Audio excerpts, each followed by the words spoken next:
He's going to toss that ball back and forth. What's going on?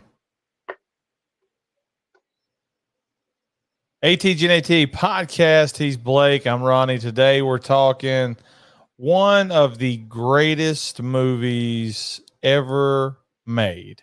1985's Back to the Mac and Me.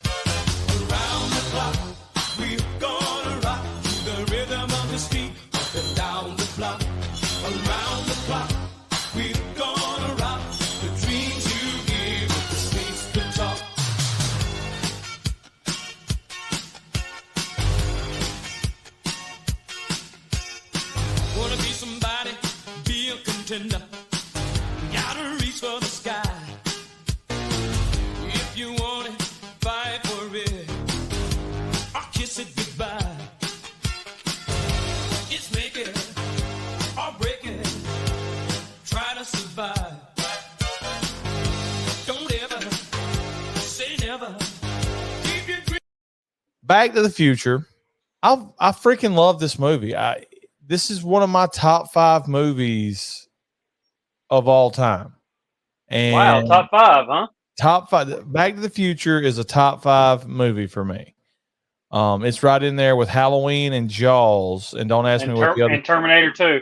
And Terminator 2. I don't know what the 5th one would be right now, but it's a really good movie with a simple. It's hard to say that a time travel movie has a simple premise, but it really does. Doc Brown, Christopher Lloyd, Take it easy. invents a time machine, and Marty accidentally travels back in time to when his parents are teenagers, and he ruins how they originally met, which is going to cause him not to exist. Think about this, though. If Marty goes back in time and messes one thing up, it's over. He doesn't exist. He disappears, and the movie's over. I mean, I have so many problems with the time travel aspect of this movie, even though I think it's great. But when you sit back and you want to critique a movie a little bit and have some fun, that's the majority of what I want to talk about today, Blake, is the actual time travel element. Doc Brown has invented a time machine. Him and Marty do an experiment in the parking lot of the J.C. Penney's. They send Einstein his dog a minute into the future. They make a big deal about the time machine being a DeLorean. The coolest part of that to me was the fact that he had the car hooked up to a remote control. I thought you was going to say the coolest part is when the DeLorean comes back and it's covered in ice. Which, by the way, that's the only time it does that. Like when Marty travels to 1955 and then eventually back to 1985, it's not covered in ice afterwards. Yes, it is. Is it? Yeah, it's covered in ice. Because I don't think so. It makes a big deal about when he cracks the door open, you can hear the ice cracking and it's all over the hood. So while when Einstein travels back, it's covered in ice. I don't think it does when Marty. I will bet you any amount of money you want to bet.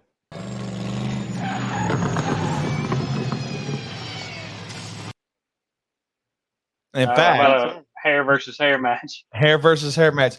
In fact, I'm pretty sure I've already put the picture up with the title "Blake is Wrong." So okay, there you go. Whatever. While they're doing this experiment at the J.C. Penney's, Libyans show up and they kill Doc Brown. Yes, because he has tricked them into giving him uranium. They want him to make a nuclear bomb for them because they're terrorists. Instead, he uses the uranium to power the flux capacitor, which is what keys time travel. And he needed. Can you do me a favor? Have you already put up the Ronnie is wrong tag? Because it's not uranium, it's plutonium. They show up.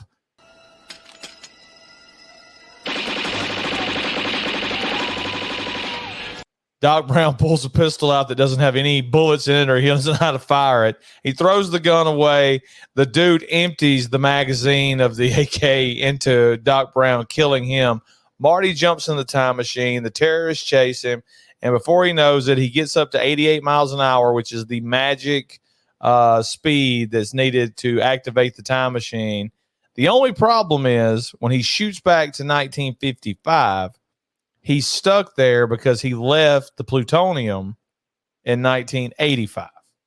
I like to think of a alternate scenario, though, Ronnie, where these Libyans kill Marty and Doc. Like, what are the headlines in the paper? What does Marty's parents think? Their son is just lit up, full of bullet holes in the parking lot of a mall at 3 a.m. I mean, you got to think he's doing drugs with this old man, right? Like a drug deal gone bad. Not to mention, whoever finds the DeLorean and takes it to the pound and then somebody buys it for cheap, the first time, because that thing's hooked up and ready to go, the first time they fire it up to 88 miles per hour, they're screwed. They're gone forever. And like, I just thought of this as you was telling that story of Doc Brown getting shot. Like, it just occurred to me, like, if all this happens, like, it's just insane. It's insane to think about. What if the Libyans get in the car, go back to the founding of America, and somehow ruin it so America never exists? And when they come back, Libya is the top nation in the world. Well, that goes back to this. And Doc Brown mentions a line like, what if I want to see the birth of Christ? And he types in December 25th or whatever.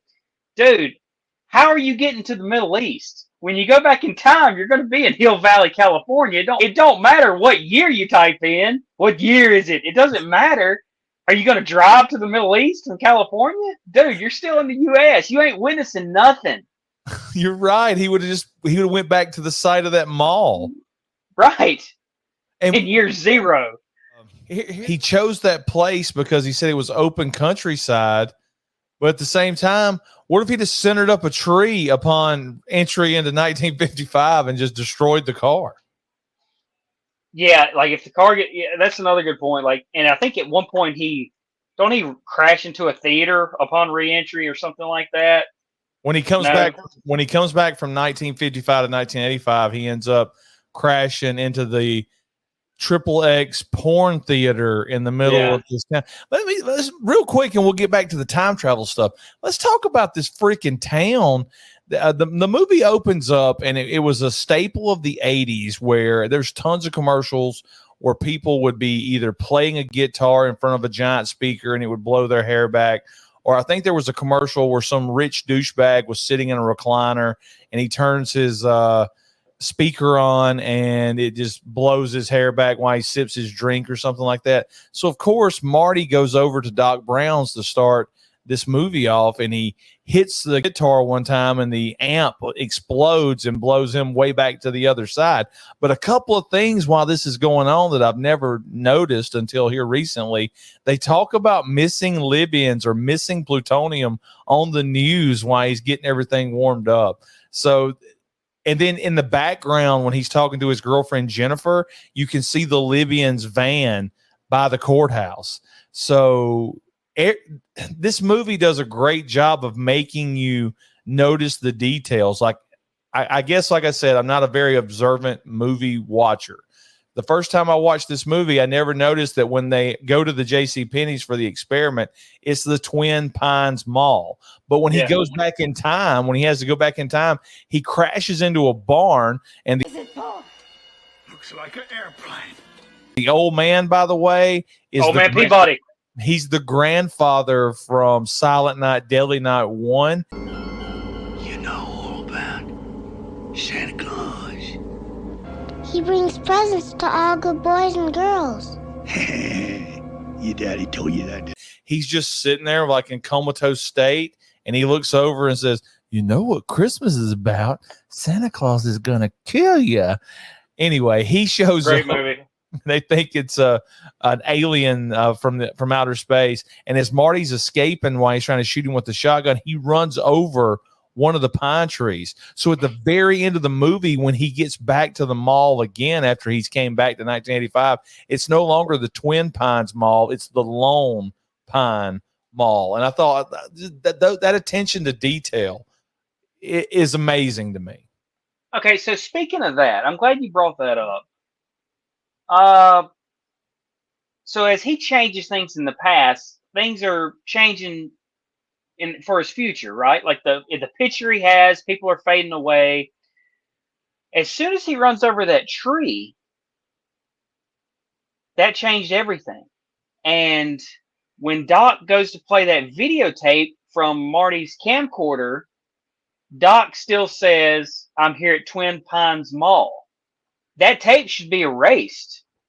That tape, almost like when you said you mentioned this off camera that, or in the movie actually, Doc says everything will change around Einstein and Jennifer when we change the past. We're going to leave them in 85. When we change everything in 55, everything's going to change around them. Well, that video should change. That video should change around them. Like, you see what I'm saying? Like, the stuff he's saying in that video, it should be different. Like, he shouldn't be excited about time travel because he's already found out about it in 1955. Unless they're creating alternate realities. Now that's something you can actually, are they creating alternate realities? And real quick, so I can make sure I've hit the entire plot for the one person that hasn't seen Back to the Future. Marty finds Doc Brown in 1955, has to convince him that he created that he's from the future, and they concoct a plan that's going to send Marty back to 1985 that requires a bolt of lightning striking the clock tower, and it's going to hit the DeLorean at just the right time. And in the meantime, he's messed up the scenario where his dad met his mom for the first time. His dad was hit by a car by his mom's father, and they fell in love and went to the dance and had their first kiss there.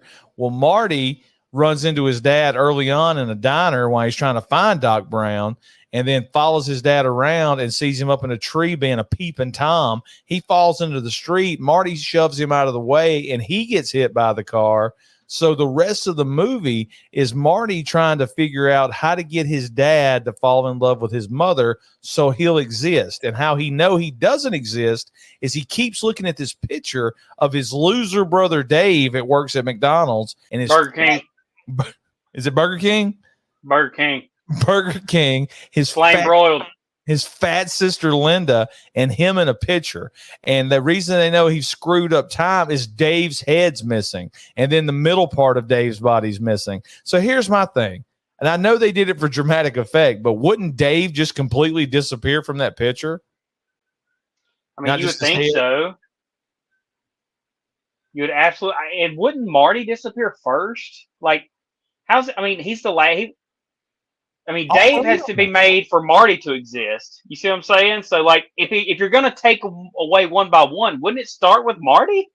No, it would be all three of them gone, because at that point, if his mom and dad are not going to be together, these three losers don't exist. And we didn't even bring up the fact that Marty is a musician. Huey Lewis is judging the competition to see who's going to play the school dance, and Marty has a fear of failure. And he later finds out when he goes to 1955, his dad, who's a huge loser, also has a fear of failure. We haven't brought up the fact that Tom Wilson, who plays Biff and is a huge bully and ass throughout this movie, he's the heel. He's the one of the all-time characters. Just all time. Marty concocts a plan that he will take his mother to the dance, and he's going to get handsy with her. George is going to open the door and tell him to get his hands off of her, beat up Marty. She's going to fall in love with George, and they're going to go to the dance, and he's going to save his parents. He's going to save his brother, sister, and himself. What happens is Biff beats up Marty and gets in the car, and Biff is in the process of about to commit rape. Yeah. When George McFly opens the door and is like, oh, Jesus, when he sees Biff, Biff is finna break his arm.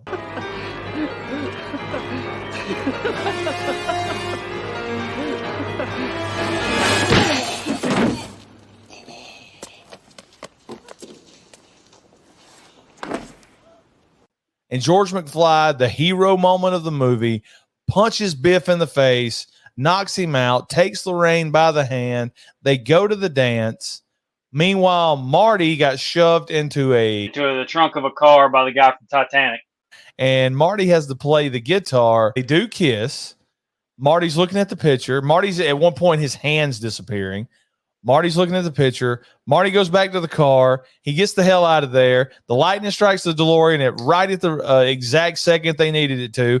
Doc Brown does all this crazy stuff about trying to connect all these wires he's got set up. It's an awesome scene. Marty goes back to the future. He goes back 10 minutes early so he can warn Doc about getting killed because the Doc in the past doesn't want to hear it. Now, the Doc in the past tells him he could change the future.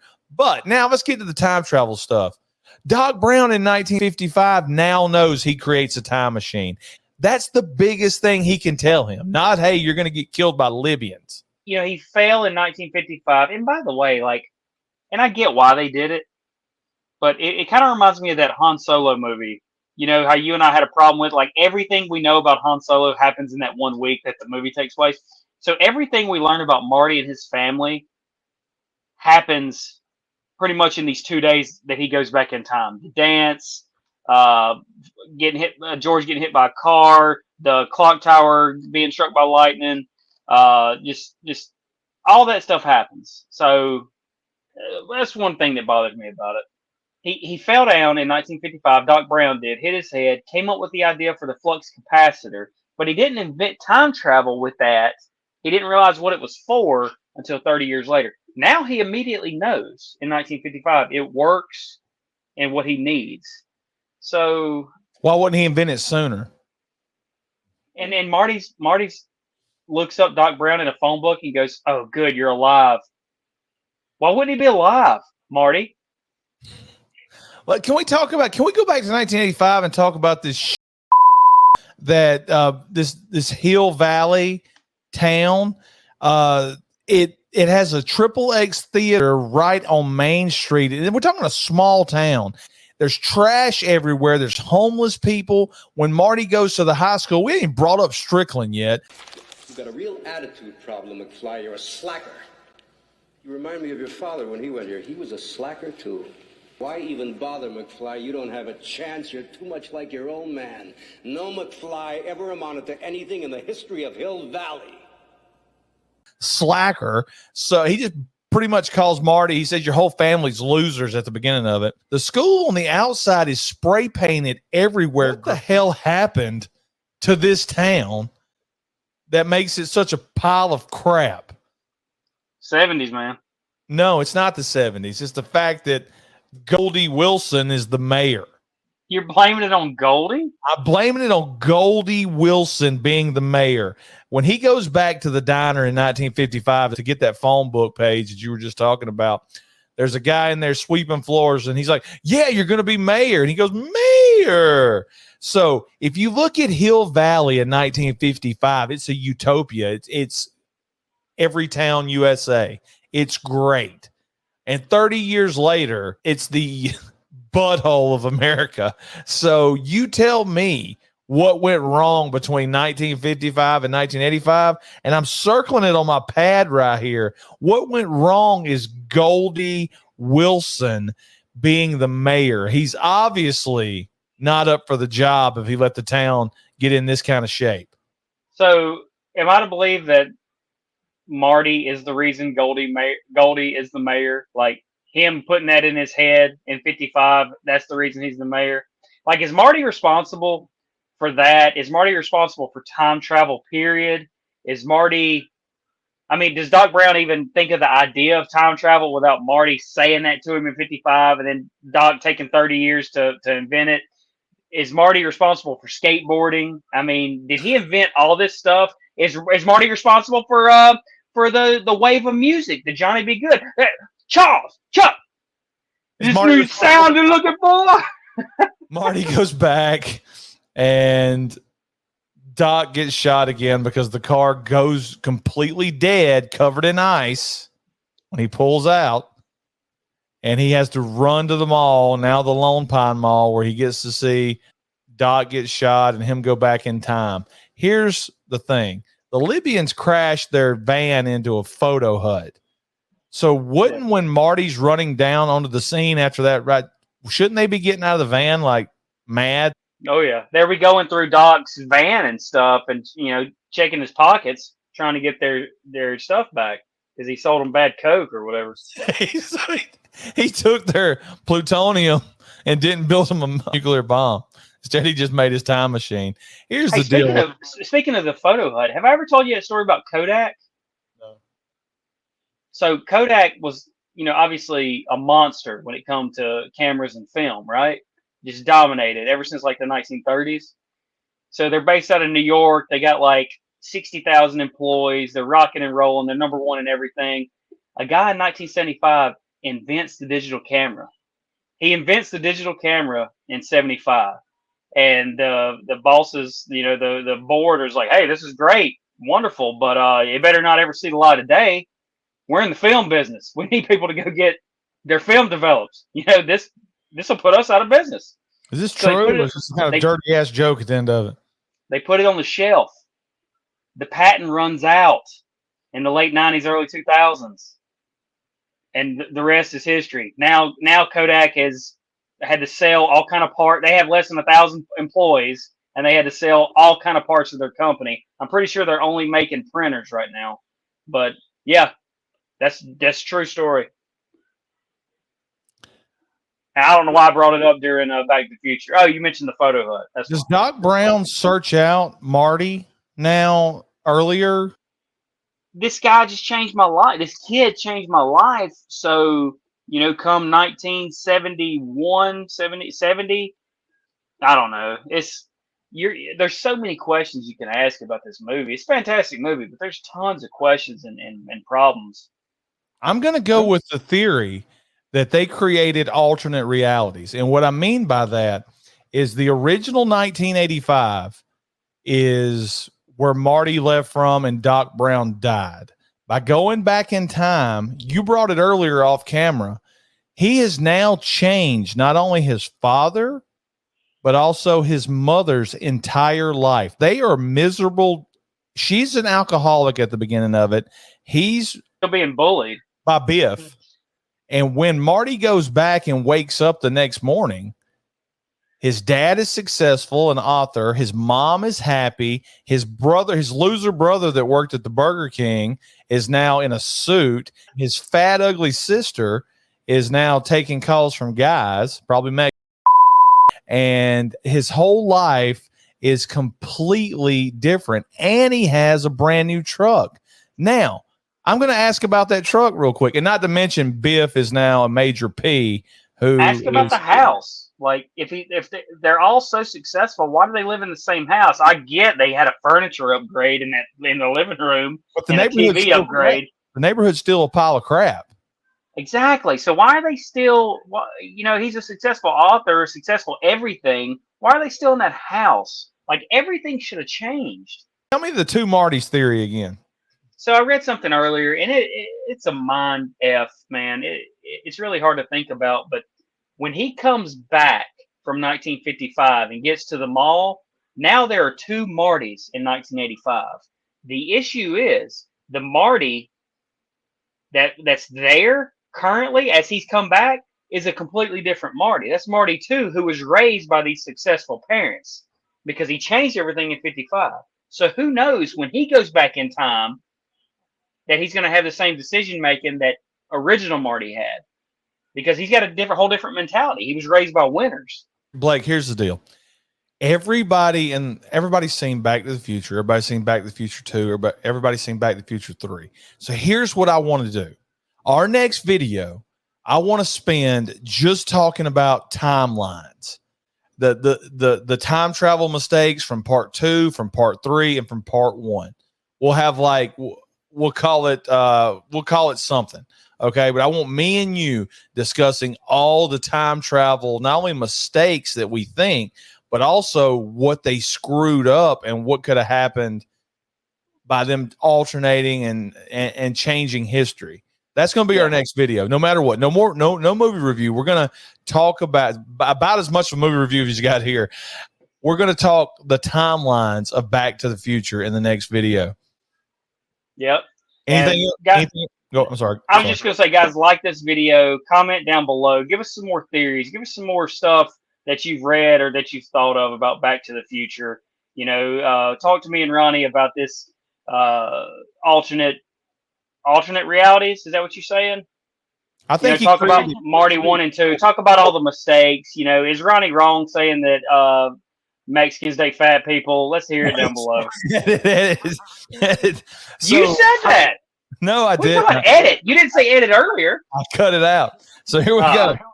IMDb gave this movie an 8.5. You gotta leave that in. Kind of low.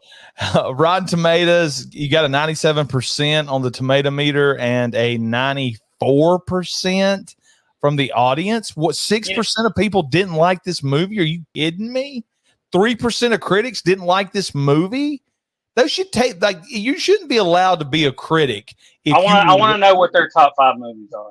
After we also didn't talk about this. Is this the greatest soundtrack for a movie?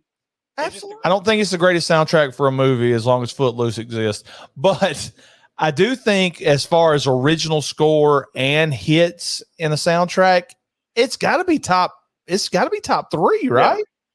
Yeah. And one thing you'll love to hear, Ronnie, and I'm sure you already read this. I'm not even a